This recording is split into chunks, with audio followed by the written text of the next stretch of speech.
Kalau saya pakai kan ditontonnya, oh dipakai Ustaz baju yang ku kasih. Kalau tak saya pakai, apa kerjanya? Udah dijual satu. Orang suka kalau yang kita kasih itu dipakai. Wa amma bi ni'mati rabbika fahadis. Ke tetangga, aku tak kaya Pak Ustaz, tak bisa ngasih baju, tak bisa ngasih cincin. La tahtiranna minal ma'rufi syai'a. Jangan sepelekan perbuatan baik. Sekecil apa? Antul qiya antal qa'afaka biwajhin talqin. Jumpa dengan orang wajah cerah. Tak bisa ngasih duit, tak bisa ngasih gulai, tak bisa ngasih makan, tak bisa ngasih cincin, tak bisa ngasih baju. Jumpa dengan wajah cerah. Kalau bahasa kampung awak, keep your smile. Kalau saya tengok dari senyum jamaah Al-Ansor ini, orangnya tak ada utang. Dari mana Ustaz tahu? Orang kalau ada banyak beban, nggak bisa senyumnya lepas macam ini. Dia tertahan. Jadi ini kan lepas, itu makanya. Mudah-mudahan yang ada utang segera dilunaskan Allah.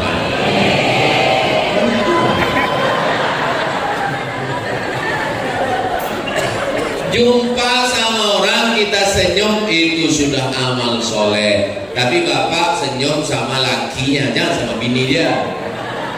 Ini sama bininya, sama lakinya. Bertetangga, berkawan. La yu'minu ahadukum, kamu tidak beriman. Sampai kapan?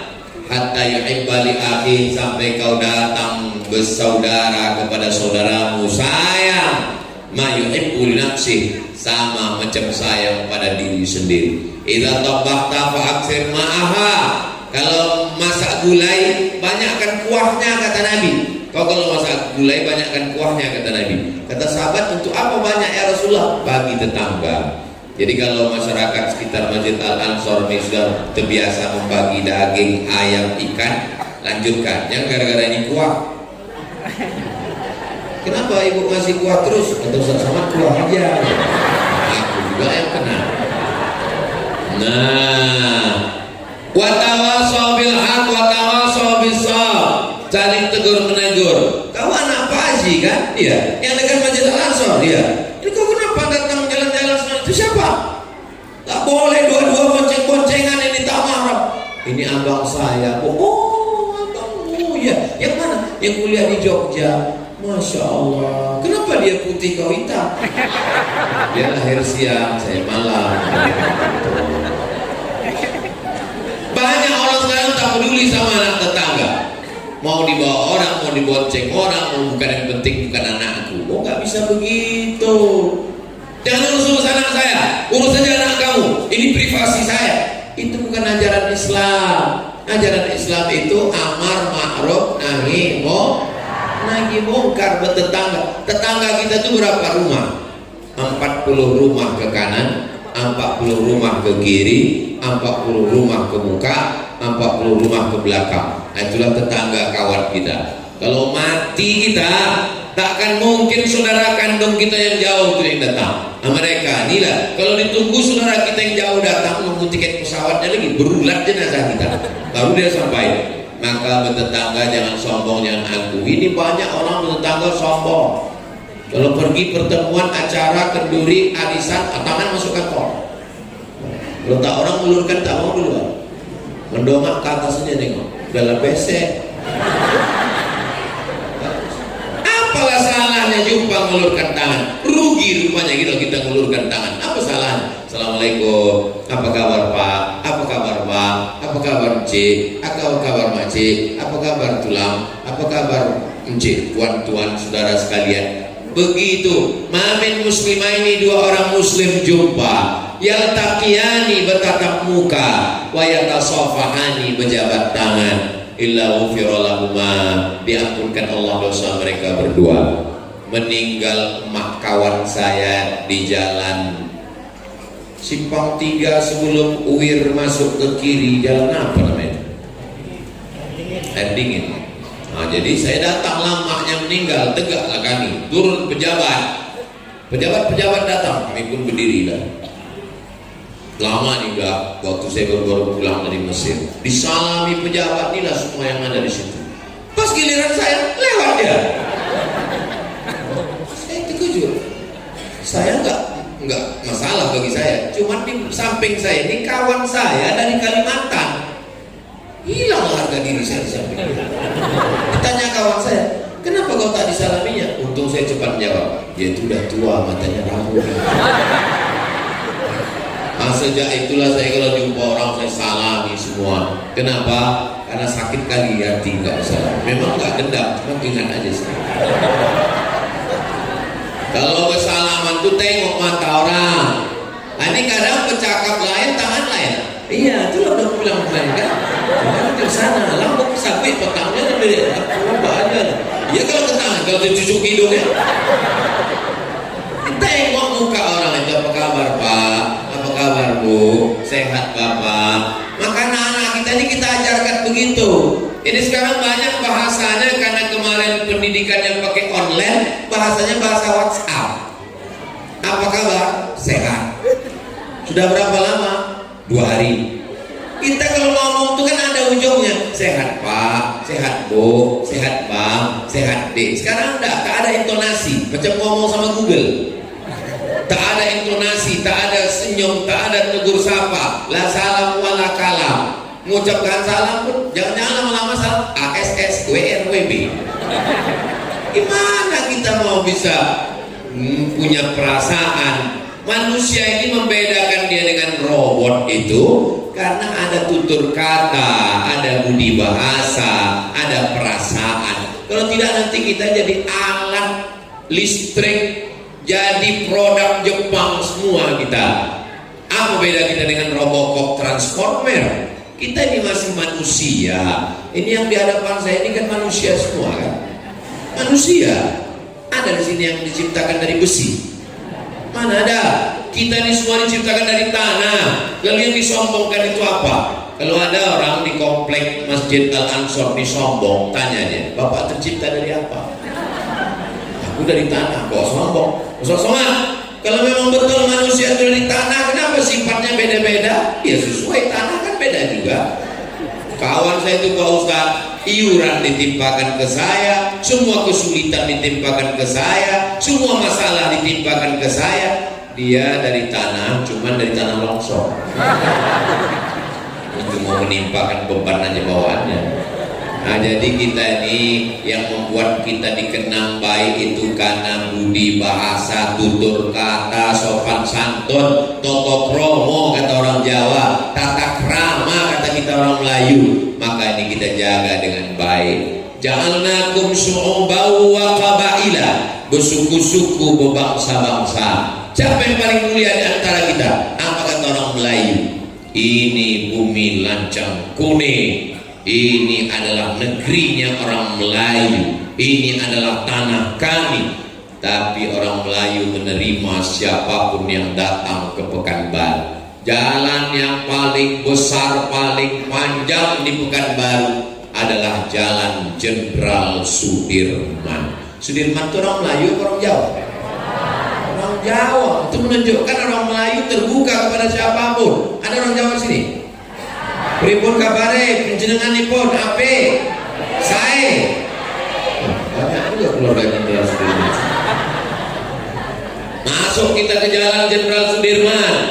Sebelum sampai ke Tugu Zapin, belok kiri tengok gedung tertua terbesar, gedung kebanggaan orang Riau. Gedung apa namanya? Kaharudin Nasution. Orang apa itu? Mandailing Natal, Tapanuli Selatan. Di sampingnya gedung tinggi besar, gedung Suman HS. Kasibuan, sastrawan Melayu. Oh, yang menuliskan pantun-pantun Melayu itu adalah Raja Ali Haji. Raja Ali Haji Bugis Makassar. Artinya apa? Siapapun yang datang ke bumi Melayu ini, selama dia berbahasa Melayu, di mana bumi dipijak, di situ langit dijunjung. Di mana jantan bertanja, di situ perempuan bertudung. Begitulah kita tinggal di bumi Melayu ini. Maka apapun suku, Pekanbaru penduduknya 1,2 juta orang. Suku yang paling banyak nomor 1 Minangkabau, nomor 2 Jawa, nomor 3 Melayu. Ustaz tahu dari mana? Datanglah ke sensus penduduk. Saudara yang dimuliakan Allah Subhanahu wa taala, artinya kita sudah bersama membaur, dan kita semua yang paling mulia. Inna akramakum indallah, yang paling mulia di sisi Allah bukan suku tapi atqakum, orang yang paling takut, yang paling takwa. Maka tanamkanlah ke dalam diri anak kita takut sama Allah, takut sama CCTV, mati dimakan tikus kabelnya. Takut sama KPK, orang KPK pun tidur. Takut sama polisi, polisi juga manusia. Tapi kalau takut sama dia, siapa dia? La ta'khudhuhu sinatun.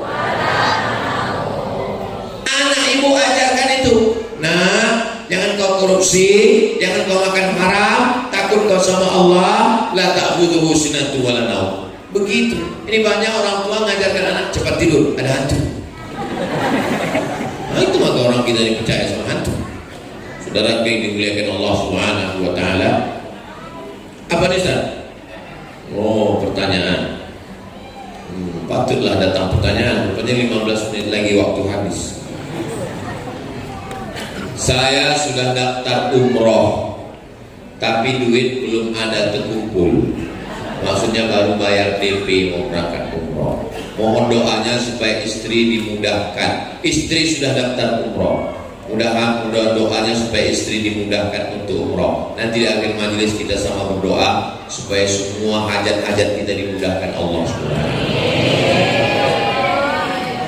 Bagaimana hukum jual beli online yang tidak langsung terlihat barangnya, selama transaksi itu tidak mengandung 3? Pertama, tidak ada gharar, gambling, judi tak jelas. Yang kedua, tidak ada zulm, aniaya. Yang ketiga, tidak ada yang namanya ghish, tipu. Maka akadnya sah. Jadi misalnya saya mau membeli peci, saya mau beli peci merah online. Saya cari peci merah online. Nah, saya tengok ada perwakilannya di Pekanbaru. Kalau nanti tiba-tiba yang datang ini tak sesuai, yang mau dipesan merah hati, yang datang merah tai ayam. Harus sesuai. Kemana kita komplain? Nomornya ada apa tidak? Perwakilan di Pekanbaru ada apa tidak? Karena kebanyakan masalah judi online tak sesuai dengan judi online pula. Jual beli online tak sesuai dengan ekspektasi, tak sesuai dengan yang dibayangkan. Maka hukum asalnya akadnya sah. Di mana akadnya? Kan ada syarat jual beli di situ. Aku beli barang ini dengan harga 50.000 tunai, aku jual. Akad itu ada namanya ijab qabul, tapi ada namanya baik bil mu'athah. Ijab qabul itu. Nah, saya beli duku di pinggir jalan, mau pergi ke Rokan Hulu, nampak saya langsat, berhenti, saya bayar. Bapak kok, mak, 50.000, saya kasih duit 15.000. Waktu saya ambil, apa kata dia? Jual yo.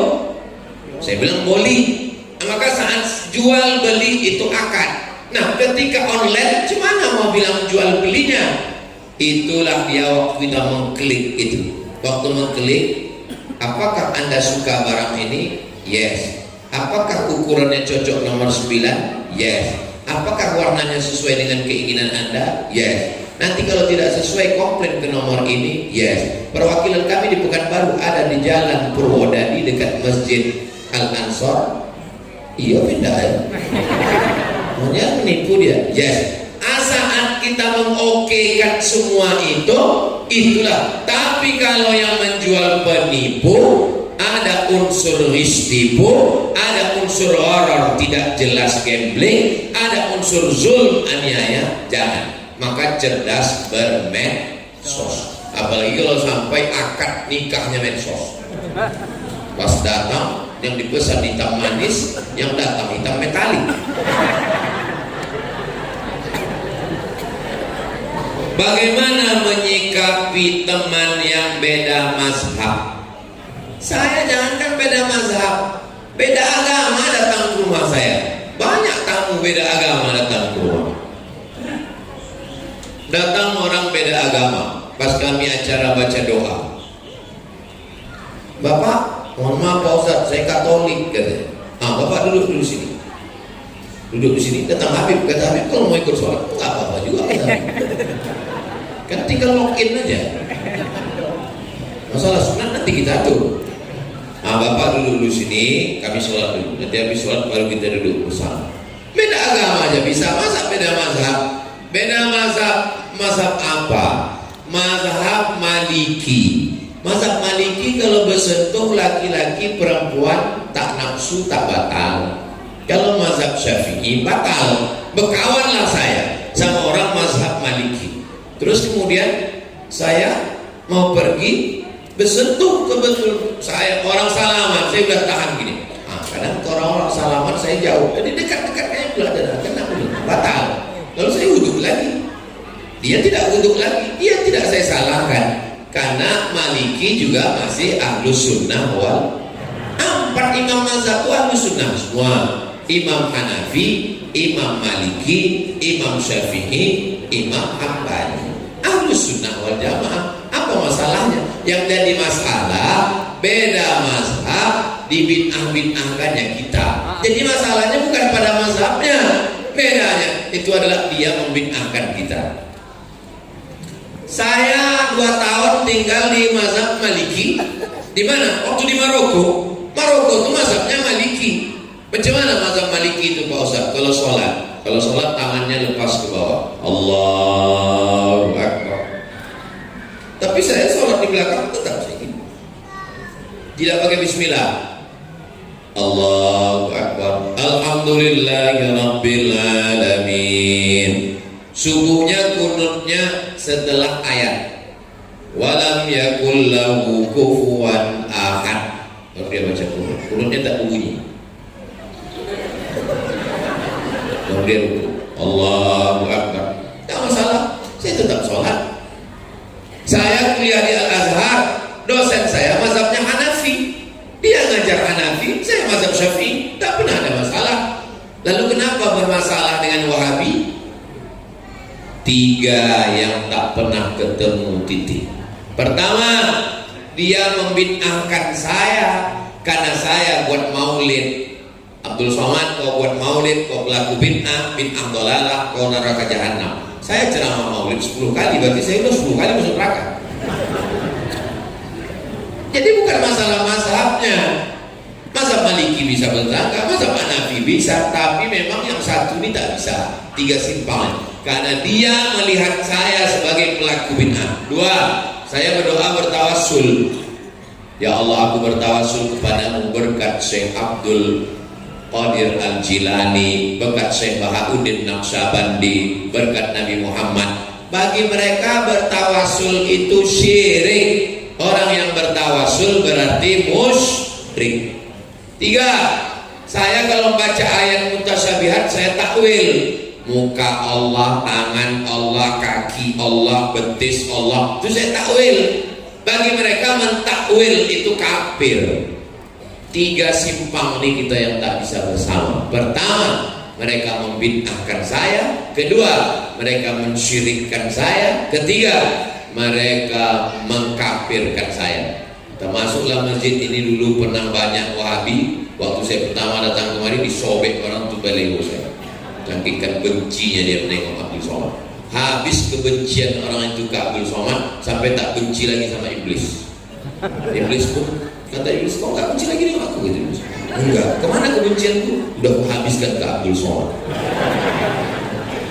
Beda mazhab, 4 mazhab itu tidak pernah bermasalah. Yang bermasalah adalah orang yang membid'ahkan, mensyirikkan dan mengkafirkan hanya pada perkara-perkara khilafiyah. Jelas? Bagaimana cara mendidik anak agar cinta Al-Quran? Anak cerminan kita. Jadi kalau di rumah kita putar Quran 24 jam, MP3 Quran, speaker Quran, insya Allah anak suka dengar Quran. Tapi kalau kita bermimpi anak dengar Quran, sementara di rumah kita kabi kaji kabi kap kaji